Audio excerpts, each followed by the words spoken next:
Okay, so a few months ago, Cheryl Bruno contacted me to help her with a research problem.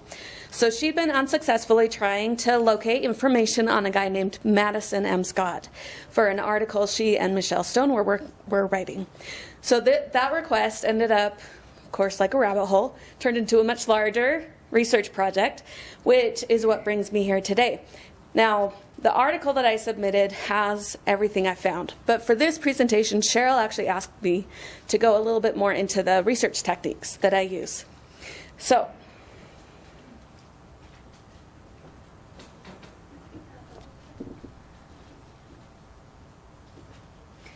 okay, so first, why did Cheryl care about Madison M. Scott? So it's because back in November of 1871, William Clayton wrote a 4-page letter addressed to Madison M. Scott, Esquire. This letter is one of the earliest detailed accounts Clayton gave of the events of July 12, 1843 concerning Joseph Smith's Nauvoo polygamy revelation. And over the years, it's been cited several times by historians. Cheryl and Michelle's article argues that this 1871 letter was the foundation for Clayton's later 1874 affidavit on polygamy. So Cheryl was just looking for a few paragraphs to include on this guy, but she was having trouble finding him. So she told me she'd already tried the 1870 census, FamilySearch, and Find a Grave, but he remained elusive. So if you go to the Church History Library catalog, that is catalog.churchofjesuschrist.org, and perform a simple keyword search for Madison M. Scott, you'll come up with 4 search results. The first 3 are pictured here. So they are all just different versions of Clayton's 1871 letter. Per the descriptions in the catalog, the top one, clearly labeled copy, is in the handwriting of William Clayton himself. The middle version is in the handwriting of clerk Joan M. Campbell. She was a daughter of Robert Campbell. She started working at the historian's office as a teenager. And the bottom version is a typewritten copy, notarized in 1904. So clearly, with all these versions, Clayton's letter was important to folks at the historian's office. So, I don't like suspense, so here's a quick summary of what I found before we dive into the research, okay? So, first, I determined that Madison M. Scott was a 30-year-old merchant and a teacher in rural Scottsville, Indiana. He was serving as a justice of the peace at the time he wrote his letter, which explains why he used that suffix Esquire. So today, only lawyers use the Esquire suffix, so it was actually throwing Cheryl off. She was looking for a lawyer in 1871. But back in the 18th and 19th centuries, people serving in public office also would use that suffix. So, second, I discovered that Madison wanted information to combat our LDS talking points. Missionaries from the reorganized Church of Jesus Christ of Latter-day Saints, which is now called Community of Christ, had been preaching and converting people in his hometown. I discovered that the conversions were causing divisions in both his community and his family. Third, I discovered that Madison actually wrote 2 letters to LDS church leaders in Utah. The first was to Brigham Young around May of 1871. Brigham Young's secretary, David McKenzie, then responded on June 8th. Madison then wrote William Clayton on June 23rd, and we don't have that letter, but Clayton mentioned that date in his response. So of the 4 letters, we have 3 of them. So, finally, I discovered that the correspondence needed to be put in context of what was happening between the LDS and the RLDS churches at that time. During this period of time, in the 1860s and the 1870s, the RLDS church was actually shifting its official position. Originally, it kind of had taken the position that Joseph Smith did practice polygamy, but then he regretted it, or it was something he wanted to squash later on. But they were changing to a position of Joseph Smith never practiced polygamy, and this was really championed by his sons, Joseph Smith III and Alexander. So, when the sons come out to Utah in 1866, 1869, 1872 on their missions, Utah Mormons are flabbergasted by their take that Joseph Smith never practiced polygamy. And so that's what really instigates them taking down these affidavits, taking down these testimonies.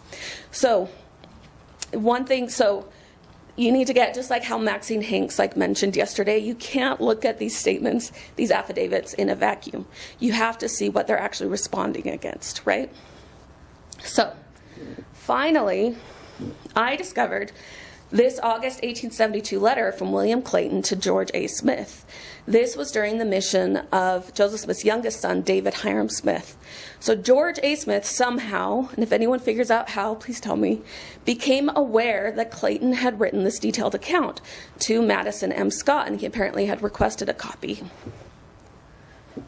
So Clayton stated in this letter, accompanying is the copy of the letter I addressed to Mr. Scott last November. The underscoring is precisely as it is in the original. The copy is verbatim. It's needless to say that I did not anticipate that any portion of the letter would find its way to public print, or I should have taken pains to more fully explain one or two points which may appear obscure. So this tells me why the church historian's office had an official copy of this letter in William Clayton's own handwriting, right? It was most likely this copy he made for George A. Smith in 1872. Okay, now we can go into the research process. So again, my first tip, just run a simple keyword search through the Church History Library catalog. This is not what I did at first, it's what I wish I did at first. So this is what I'm recommending to everyone, okay? So in this case, I ran the keyword search, like I told you, from Madison M. Scott, and I got 4 search results. The first 3 were those letters that I saw. The fourth result was an actual letter from Madison Scott to Brigham Young, which gives me his home address. That helps tremendously when I'm trying to locate information on him, right? So it was likely created at the end of May 1871, but it's not dated. So that's how we found out that he was from Scottsville. Well, okay, I had figured it out before, but that's how I should have found out that he was from Scottsville, Floyd County, Indiana. So in this letter, Madison M. Scott specifically mentioned that they'd had some RLDS missionaries coming through, and he named W.W. Blair, he named someone named Smith, which Cheryl had initially thought was Joseph Smith III, but it wasn't. Again, something else that was throwing us off. And also one Kelly, who was here now on a mission. Okay, so Madison never actually mentioned his own religious preferences. He was not LDS. He was not interested in becoming LDS. But he was petitioning Brigham Young to set the record straight. He says, tell them, the RLDS, that you did not introduce polygamy, but that Joseph Smith introduced it, or that the revelation was given to him concerning many wives. So he's asking for specific information. He also wanted information on about young Joe Smith being the successor to his father instead of yourself. And finally, he signed his letter, Madison M. Scott, Esquire, which is why he was addressed that way. So run a keyword search at the Church History Library catalog. It takes you like a few seconds. You may end up coming up with some great results, okay? So unfortunately, the Church History Library catalog is not like the Joseph Smith Papers Project. We're really spoiled on that because when you run a keyword search, you're actually searching all the text of all the transcribed documents plus all of the great supplementary material, footnotes, that stuff. So with the Church History Library catalog, when you're running a keyword search, you're just searching the little catalog descriptions that the people put in there, right? So at some point, you're going to have to browse through images. So Cheryl and I initially disagreed on whether or not there was 1 letter or 2 letters from Madison Scott. So I didn't think there was enough time for Madison to get a response and then right back to William Clayton. I was forgetting about the Transcontinental Railroad. But I figured if Cheryl was right and there was a response from Brigham Young, it should be showing up in his office files. So Madison's letter was in the incoming correspondence. So for outgoing, I'm going to be looking at the folder for outgoing correspondence, or I'm going to be looking in those letter books that Barbara Jones Brown was talking about. I didn't find any luck in the outgoing general correspondence. So I went to the letter books. So as Barbara was saying, what happened, it was this cool new technology. So when they had an outgoing letter, initially people had to like handwrite copy the letter if they wanted to have a record of what they had written the other person. So what these are when the ink was still a little wet, so you had that letter there, you would actually wet down some blotting paper and they would lay it on top of the wet ink. Okay, so then you had a near perfect copy of what the letter was. And because it was really thin paper, you can read it from the other side, because obviously when you put it down, you're getting a mirror image, right? So that's why these are really cool. So I figured if they're replying, he had to have replied at the beginning of June in order to get to Indiana by the time that Madison could then write back on June 23rd. So I went through, I found the letter book that had the right time period, and I started with June 1st, and then I just started browsing through all the different pages. And I found the response. The response was written by Brigham Young's secretary, David Mackenzie. And so, of course, I emailed Cheryl, told her she was right. I'm like, look what I found. So Mackenzie told Madison that he had heard the testimonies of many men about Joseph Smith's practice of polygamy back when Alexander and David Smith were there in 1869 for their mission. So he also took some opportunity to throw some shade at Emma Smith, saying that she'd hated polygamy from the start and it was all her fault. So, critically, Mackenzie provided the name of William Clayton, who was a resident of this city, as the scribe who wrote the 1843 Revelation. This explains how Madison M. Scott then knew to write to William Clayton specifically for his account on the polygamy revelation. Because he didn't want this second-hand testimony. He wanted first-hand testimony. That's what was going to be able to fight the RLDS people in his area. And by the way, this letterpress book technique, this is what William Clayton was able to use in order to create his copy of his letter for George A. Smith. Clayton's letter books are currently held by the Bancroft Library in California, but the Church History Library has a digitized microfilm of it. You have to ask for permission, but I was able to go through and I figured out I wanted volume 4, and so I got permission, and they immediately gave me 30 days of permission to look, and I found the original letter and I compared them. Because, of course, you know, in this audience, you're not going to take Clayton's word for it that he copied the letter verbatim, right? So I wanted to go and I wanted to make sure.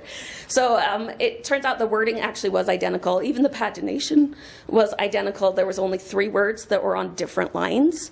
But he added a lot more capitalization and some commas. So he was trying to kind of gussy it up a little bit without actually changing any words. Okay.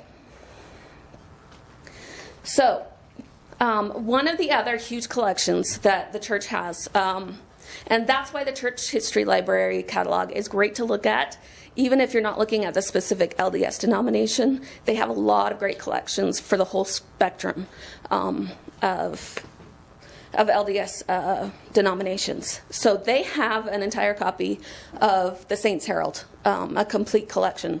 Again, you have to browse through these. These are not, you know, they don't have OCR on them. Google Books have some of them with OCR, but not all of them. So I needed to find out what was going on with RLDS missionary work in Scottsville, Indiana.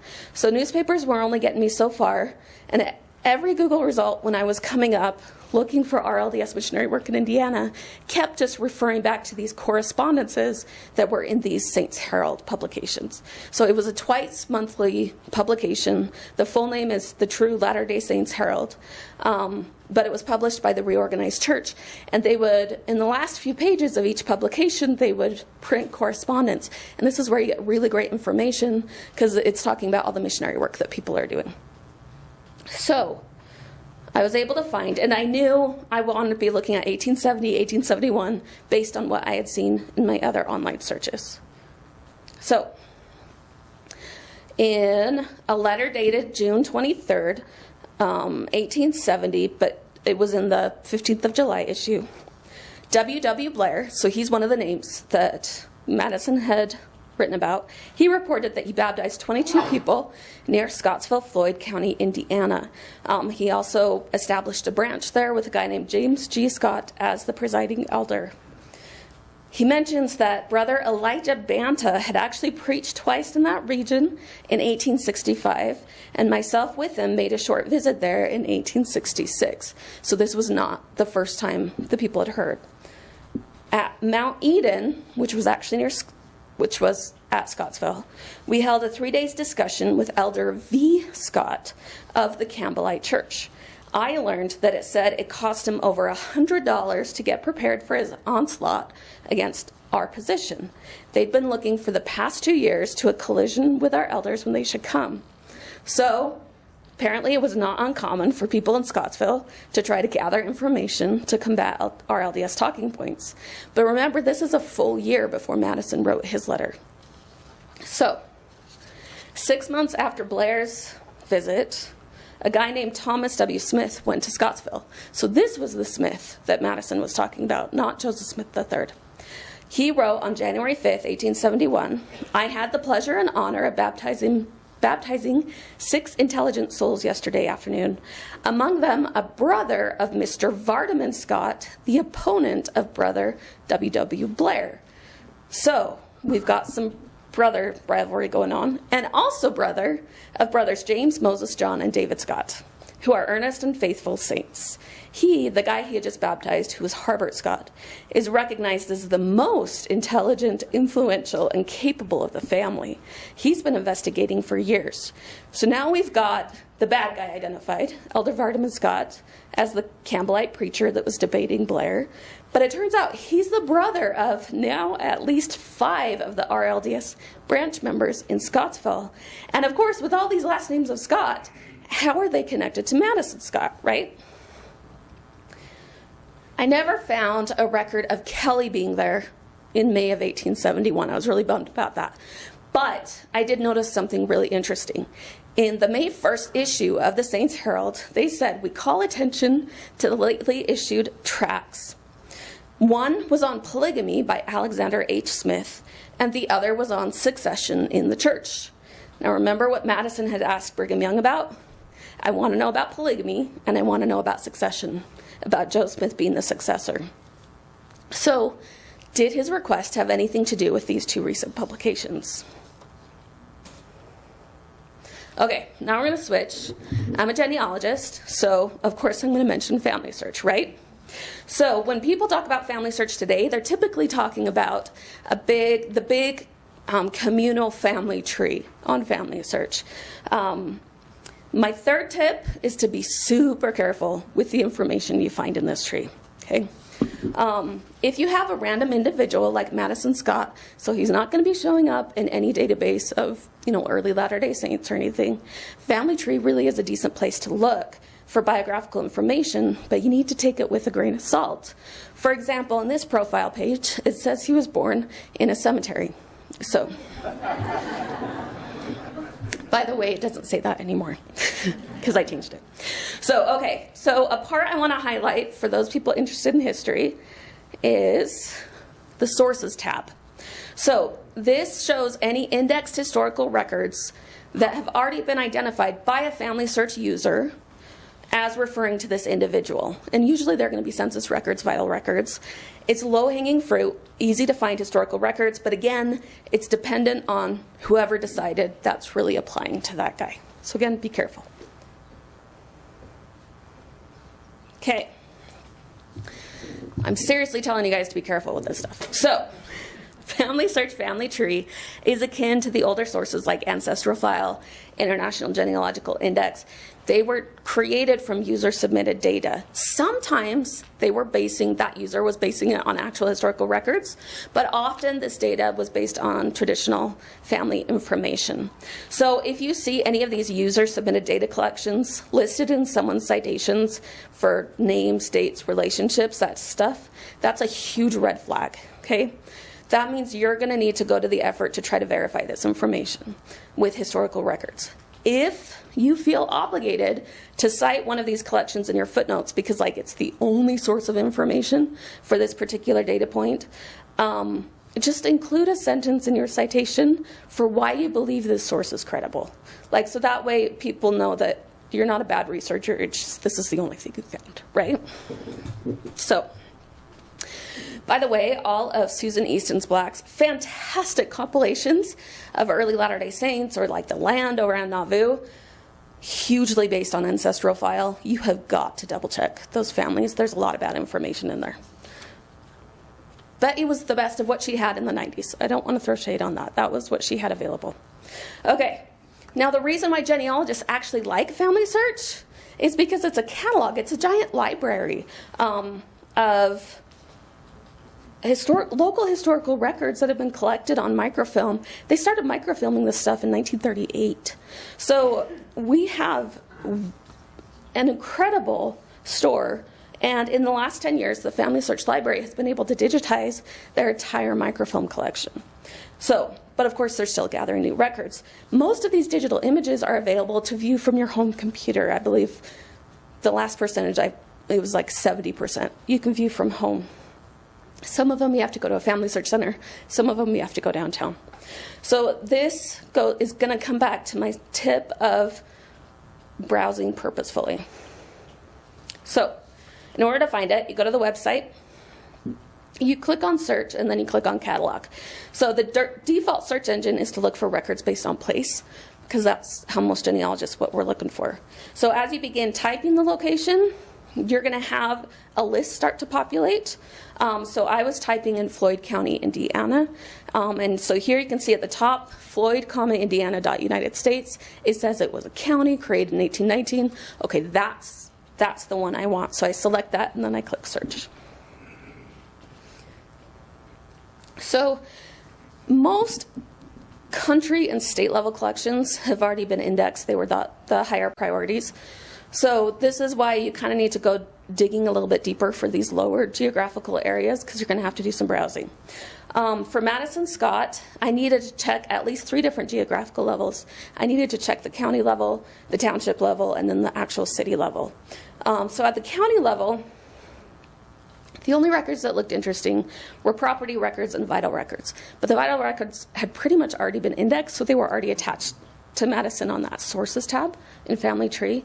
But in the land records, I discovered that he purchased property in Scottsville shortly before he got married in 1863. He later sold that land, moved his entire family to a town called New Albany in 1876. For Lafayette Township, nothing looked interesting to me. And then for Scottsville, they have RLDS branch records. For the Eden branch, and hello, yes, I want to see these. So I open up these RLDS branch records, and I can see, I find out on the page just before this that it was organized June 5th, 1870 by W.W. Blair, and originally had 14 founding members. So these membership records that you can see on the screen, they provide names, birth dates, birthplaces, baptism dates, baptism locations, the person who baptized them, the person who confirmed them. At the bottom, they record all of these different ordinations. And also records removed and stuff. So lots of great detailed information on these. Again, lots of people with the surname Scott. I need to figure out how they're related to Madison, but now that I have birth dates and birthplaces, much easier to identify them in Family Tree and make sure I'm dealing with the right people. But this was what I was excited about. Apparently, on the 28th of May in 1871, William H. Kelly ordained John A. Scott to the office of elder. So that tells me exactly when Kelly was there in Scottsville. So that helps me because Madison Scott wrote the letter at the time that Kelly was preaching there on his mission, right? Okay, so armed with information from the branch membership records, I began investigating Madison's family tree. I discovered that a lot of these folks were siblings of Madison's father, Robert Hoyt Scott. So here you can see Robert Hoyt Scott. So Madison's on the far left. You have his parents, and then you have his grandparents. So I extended so that you could see all of the children of his grandparents. So you can see his father, Robert Hoyt Scott. Okay, he had a brother, Vardaman Scott. So this is that villain, that bad guy, right? The Campbellite preacher that was fighting against W.W. Blair. Turns out he's also the guy that married Madison Scott to his wife, Harriet Esther Goss, in 1863. That was from the marriage record that I found. These 5 people circled in red were part of the original founding 14 members of the Eden branch there in Scottsville in June of 1870. It includes a paternal aunt and 4 paternal uncles. And again, Madison's uncle, James G. Scott, was the presiding elder. And finally, this is Harbert Scott, that guy that was baptized that, Thomas W. Smith was so excited about. Again, it's another one of his uncles. So again, you can start to see these family dynamics are starting to make a bit more sense. Okay. 4th tip, search Google Books. Again, it's a great resource for finding old county local histories. It does have OCR, so it is a full text search. And a lot of times there's some really good family history tips in there. Again, stuff you're going to want to verify, but it really does have some great stuff. Other places that have digitized books, Internet Archive, Hathi Trust, even FamilySearch Library has an entire digitized book collection. So definitely look at these resources. And then also, one reason I do like Google Books is it'll give you a snippet view of results that are still under copyright. So that way it'll give you a good heads up if there's another book that you might want to pursue offline, which is how I found this record. This is really exciting. So I was running various keyword searches, and I ran the name Madison Monroe Scott. Okay. And this was the name from Madison's profile on FamilySearch. So as I looked closer at the text, I got super excited. It said, my father, Madison Monroe Scott, was born in Floyd County, Indiana in 1841 and died there in 1892. He was successfully a teacher, township trustee. Anyway, hello, I want to read this, right? So Google Books told me that it was from The Rogue Digger, published in 1994 by Rogue Valley Genealogical Society. I know where to find genealogy publications. So go to the FamilySearch catalog. Instead of searching by place, this time I'm going to search by title. That Rogue Digger. I found the catalog entry, found out 1994 volume is not digitized, but it is on the bookshelves on the 3rd floor in the FamilySearch library. Luckily, my son works as a service missionary there, and I had him scan it for me. So, holy cow. Okay, turns out this article was actually 3 Scott family stories. The contributor said it was written by 3 of her family members, but my jaw actually dropped when I saw the names. The first story was written by Harriet Esther Goss. That was Madison Scott's wife. The second was written by Charles Benton Scott, the son. So that was the snippet that I saw on Google Books.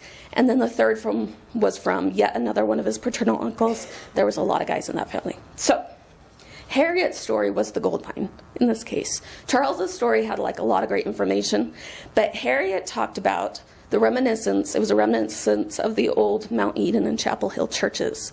So she described how she attended the Campbellite Mount Eden church as a child.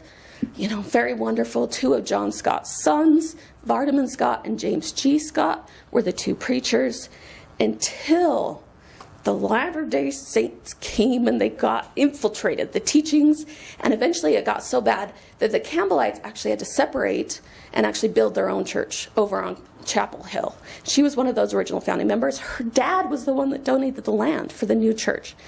So she felt very strongly. She's writing this 40 years later. She still feels very strongly about this. So suddenly, Charles's statements about his dad being non-confrontational, suddenly I'm understanding why he may have felt, an investment in trying to fight the RLDS missionary work here. So I'm going to go a little faster through these. Search JSTOR. This is a great way to access journal articles, scholarly research, more updated stuff. This is how I tend to access the John Whitmer Historical Association journal. I don't have a subscription to this, but with JSTOR you can sign up for an account and you can read 100 free articles per month. This was another cool one. I do subscribe to the Journal of Mormon History. This one thing that was helpful for this project was Gary Bergera's memory as evidence dating Joseph Smith's plural marriages to Louisa Beeman, Zina Jacobs, and Prescindia Buell. And I figured the audience would like this first footnote without identifying the many historians of LDS plural marriages who have relied on traditional dates. I refer only to my past dependents. Having reconsidered the sources underlying the traditional dates, I now think I and others have probably been too accepting of the supposed accuracy of these sources.